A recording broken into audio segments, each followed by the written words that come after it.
quer dizer, a medicação é um dos pilares do tratamento, mas o mais importante é inserir o tratamento num acompanhamento multiprofissional. E aí a ideia do CAPS é muito boa nesse sentido, né? O CAPS da B, por exemplo, ou de uma OBS, que tem uma equipe mais robusta. Então, por exemplo, você vai ter um médico psiquiatra, você vai ter um médico clínico, vai ter um psicólogo, um terapeuta ocupacional, um assistente social, eventualmente um educador físico. Se eu estiver esquecendo de alguém, depois vocês me lembrem. Quer dizer, cada um dentro da sua visão vai poder olhar para esse paciente e pensar numa forma de ajudá-lo, né, de tratar ele do ponto de vista biopsicossocial. Dentro das estratégias de tratamento psicológico, isso a gente pode fazer no consultório médico mesmo, entrevista motivacional, a gente dá um destaque para TCC, mas evidentemente que outras técnicas psicológicas podem ser, psicoterápicas podem ser usadas, do modelo de análise comportamental, a gente fala do manejo de contingências,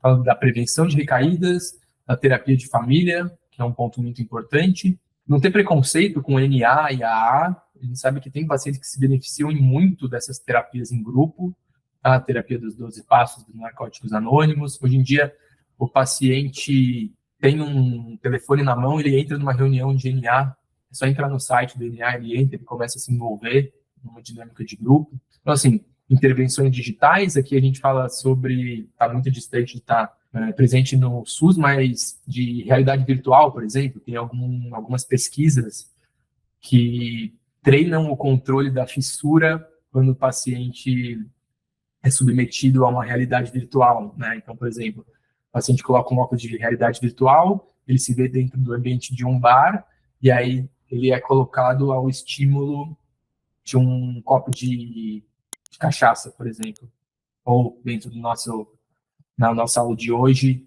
ele vê uma pedra de crack, um cachimbo, um pouco de cocaína em cima da mesa. Então, ele vai ter uma resposta, vai iniciar uma resposta, né, ao paciente e poder trabalhar, ter uma janela de trabalho, né, então a ideia de surfar na fissura, né, e poder aproveitar isso de uma forma terapêutica, né, e também da redução de danos, que é uma estratégia muito utilizada hoje. Não podia deixar de colocar um slide sobre a vacina, né? Tá todo mundo de olho nisso, todo mundo muito animado, curioso. O pessoal da UFMG está desenvolvendo essa vacina, né? Já recebeu alguma premiação. E qual que é aqui a ideia da vacina? A ideia da vacina é a seguinte, então, a ideia é que você possa anexar, né, agregar aqui a molécula da cocaína, algum adjuvante, de maneira que quando o paciente for exposto à cocaína, o sistema imune vai atacar essa molécula. Dessa forma, a cocaína não vai entrar na barreira hematocefálica e, teoricamente, não vai gerar os efeitos reforçadores. E o paciente vai ficar desinteressado e deve parar de usar a cocaína. Parece ótimo, né? Vamos ver como é que isso vai se dar na prática, né? O que vai acontecer.